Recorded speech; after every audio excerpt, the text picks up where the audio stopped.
Hello friends, welcome to How to VLAN channel. This is DB VLAN stream. Today in this video, we are going to see a particular situation where end users were reporting that they were not able to connect to the MSSQL database using SSMS from a remote machine, and they were getting the target principal name is incorrect, cannot generate SSPI context. We are going to see how to triage this situation and how to identify the cause and how to fix it. So the fix-up routine is not part of this video, but how to identify the root cause is we are going to see it. I'll leave it with you how to fix it because there are, I think, several ways to fix it. And this is particularly one situation or one root cause we are going to identify. Okay, so let's get into the video.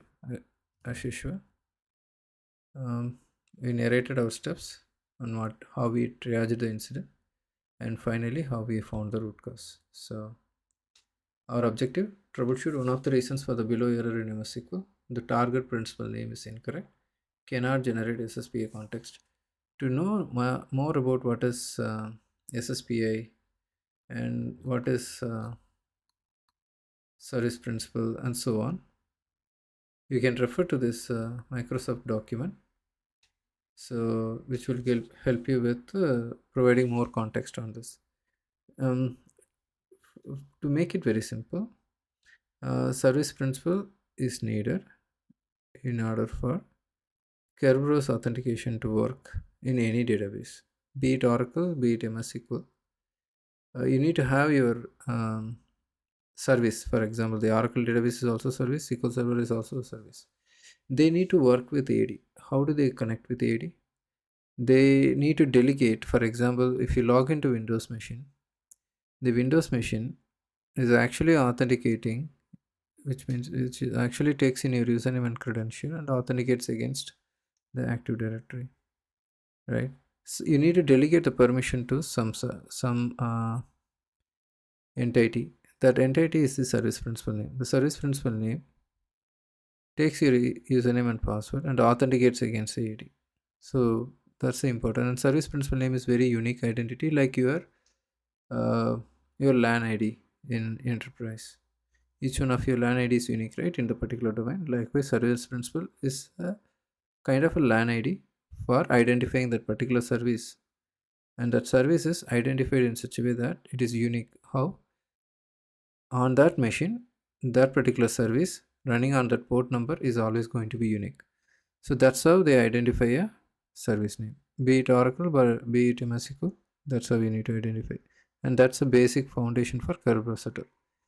So I was getting this target principal name is incorrect or cannot generate SSPA context. When I say I was also getting when end user reported to us that they were facing this problem, not one user but multiple users. Normally, what I heard from them was they normally connect to the lab, they connect to the log into their laptop using their LAN ID, and they connect to the database using SSMS from their laptop using Windows authentication. You know, in Windows there are two types of authentication. One is the SQL database authentication, the other one is the mixed authentication mode where Windows authentication is also allowed. So the end user always chooses Windows authentication. So his ID is already given permission in the SQL server. So he is able to connect to the DB from his local laptop. But for the last few days he could not do that. So he logged that incident, and it attracted my attention. So I picked up the incident and started troubleshooting the incident. And I asked the user since when he's having this trouble. And then from that, I learned that there was some SQL Server migration recently happened on that machine. And I suspected there could have been a setup issue there. So then my triaging procedure started. So this is what happened with respect to the SQL Server migration. I was talking to the migration DBA, the DB who migrated the SQL Server, and I collected the information. It was a version upgrade of the OS as well as the DB. So the both of them are an out of support version. We wanted to bring them into the supported version of OS and supported version of SQL Server. So the OS was in 2012 or something, and the DB was in 2012 as well. Both were out of support. So we wanted to bring them to a supported version. So there was a new server built on 2022, and database was also database binary 2022 binary was installed, and the SQL instance was created, and the database files were backed up from the original machine, and they were restored on the 2022 SQL Server. The migration as such was complete by just switching the names between source and target. Done. So all the jobs were running fine, all the user access, everything was working fine. But this particular user was a end user, so he was never approached for validating his access. So I mean, he doesn't participate on the production jobs or anything. He queries the database by directly connecting to the database for some information. So he was not approached. So he never validated during the CR validation phase, but he later came to the he later, by logging an incident, I mean, we know that he is also an end user. We didn't know that until then. So this is what has happened. Now I have no clue where could this problem be. So but I suspected the change really caused the issue, but where it could, what could have broken. So and then I inquired about the old machine. Is it still alive or not with the project manager? Project manager updated me that the server was already shut down as part of its decommission procedure. So, but it was always possible to bring the old machine online. But my intention is not to bring back online. Why do I need it online? So, but my main intention is to identify what was the service account the old instance was running with, and what is the service account current instance is running with. The current instance I identified already by going to the services. I identified that the service account name is NT service MSSQL server, which is a virtual account. NT service virtual account doesn't exist in the local user on the server or on the AD server. It doesn't exist. It's a virtual account and it's more restricted, and so no password, nothing. So it's very much a restricted account. Uh, so I learned about this, and this particular account does not support uh, the Kerberos authentication. That I also learned. But how then the old server was working fine, because the end user is definitely saying he worked fine. So it was quite surprising to me. So I wanted to know definitely what the service account that was used in the old machine. So how do I get to know the old server service account unless I restore the machine? How do I identify it?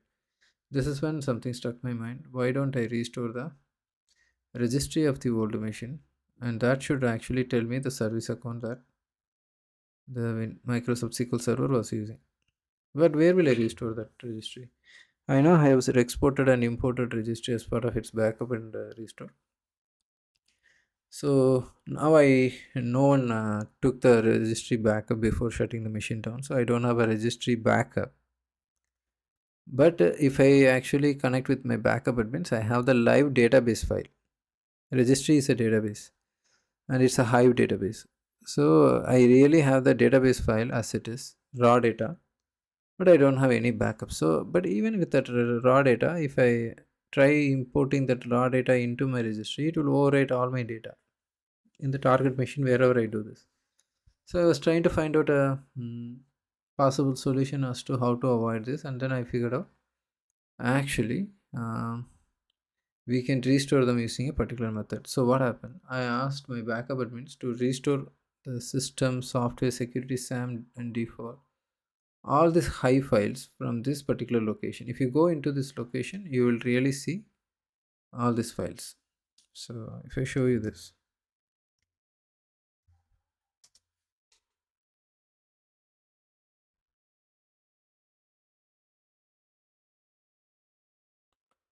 Alright, if you see here, these files are getting updated every now and then, isn't it?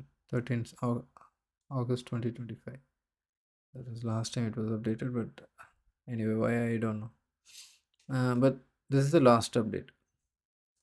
And then there is one on September also. But it's fine. What we are really interested in is security, software, and system. Others we don't find. Okay. So these three files are quite interesting to me. So I requested my backup admin to restore all these files and share it with me, and they did it. And how do I load this file now is what the tricky situation is. Like I said, if you restore the files as it is, it will overwrite your existing content. So how do we do it? We actually create a temporary branch in the registry. If I show you that,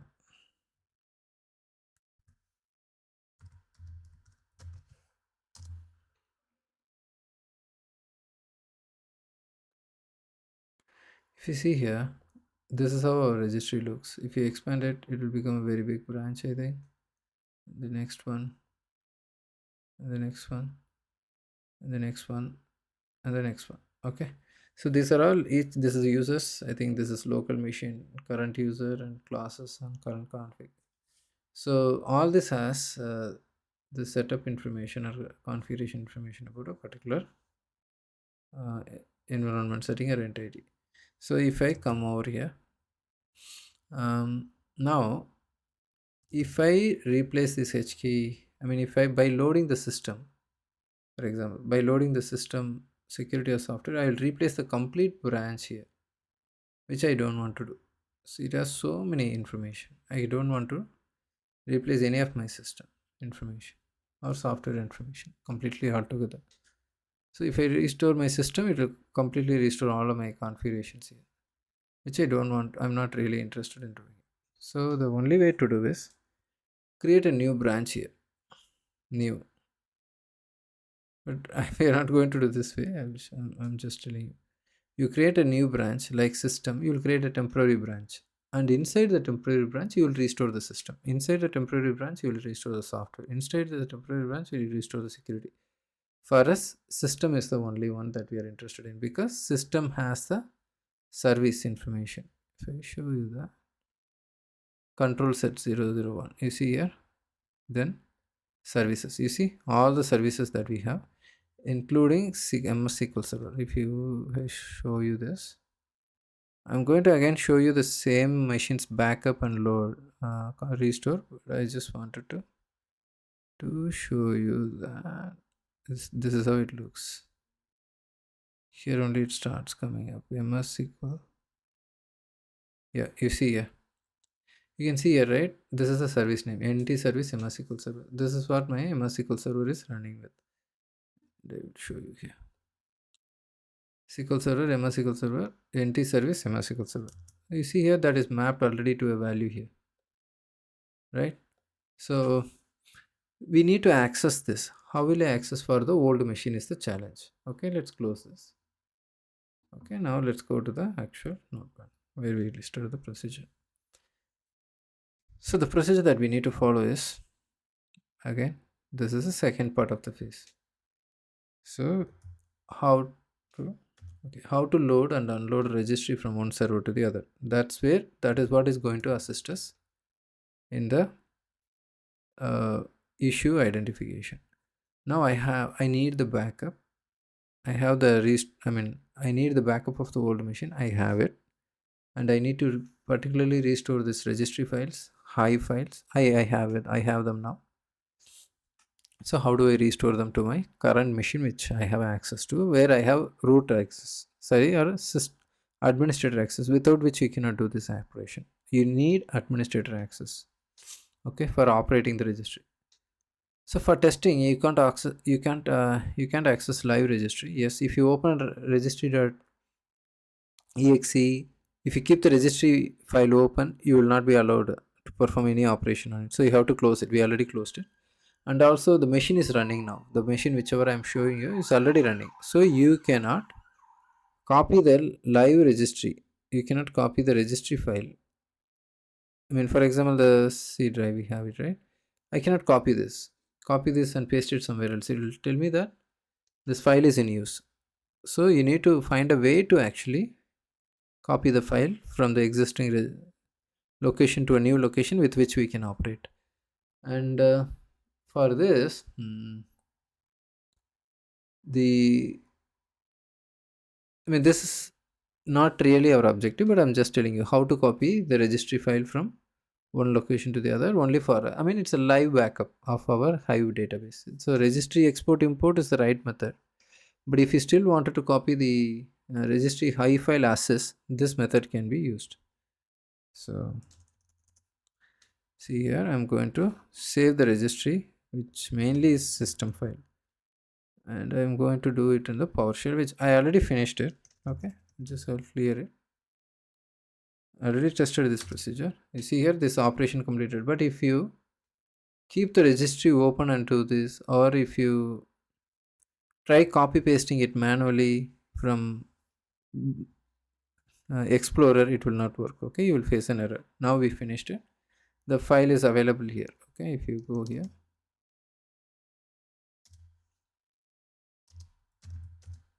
you see here the file is accessible here.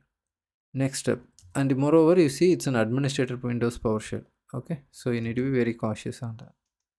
Next, we declare a path for this backup file. Now we are storing this backup file as a Hive path, and the temporary key in the registry, we need a branch, right? The branch is the temporary registry path or temporary key path, which we say temp system. And now we need to load the registry. So this is the important step. Registry.exe load a HKLM host key local machine in the temporary key location temp system, and we are going to load the Hive path. So the operation completed successfully. Earlier I showed you, I really did not have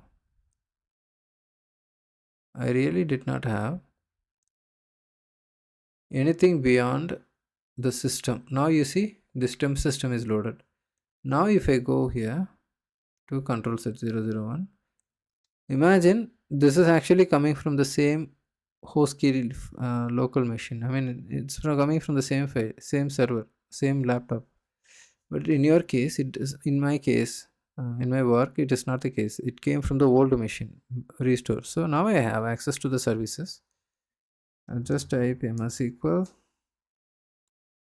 SQL Server. Now I can see what was the object name for the service configuration. I was surprised to see it had a different service name, but we will go there. So once you do this, take a screenshot or an information, or even more, if you want to take a export of this whole into a text file. Okay, so that's the best way you can actually use it for later diagnosis. So take an export backup of the file, and then export backup to a text file, and then you can open the file at any time and you can go through the whole configuration. I did the same. Now we are done with this registry exploration. Now we need to unload it from the registry because we already finished our work. So open regedit and then you take an export or take a screenshot or whatever you want. Now close the regedit. We closed it. We need to remember to unload it, otherwise it can cause problem. So unload it. Now if I open a regedit again and I see, I will not see this file here anymore. So press F5. Press F5. You don't see this anymore. Okay, it's gone. So now this is also not there, and now we saw the difference. In my case, it's the same NT service MSSQL server, both the actual and the restored file has, but in my work, the restored file showed me NT authority network service. So this is a clear difference. NT authority network service is the one which helps integrating our SQL server with the network, AD authentication, Kerberos, which is the main requirement for SSMS Windows authentication from a remote machine. From local machine it will work, but from the remote machine doesn't. So that's what happened, and I saw this difference, and I then realized that this is the root cause of all the incident. The DB who migrated the database did not notice this difference. He used a more restrictive user account in the target rather than in the source. It was a network service. And once this is identified, now I am working on a plan to fix this issue. once I develop the plan, I'll make one more video, or I think you already knew what needs to be done. I will probably change my service SQL Server to use the service account also. That is very easy. Or I need to follow a procedure particularly to register SPN for the virtual account. There is a procedure for creating an SPN for virtual account also. It is possible. All you need to do is identify that service uniquely. That is what you need to do. So once that is done, we will be able to integrate this SQL Server also with Windows authentication, and it should work for everyone connecting remotely as well. I hope you really like this video. If you really like this video, give me a thumbs up and share it with your friends, and we will see. And feel free to feel free to share your valuable feedbacks in the comment section. And also let me know if you want me to make specifically any videos in future in database area. I can make. And let's meet in the next video. Thank you guys. Bye.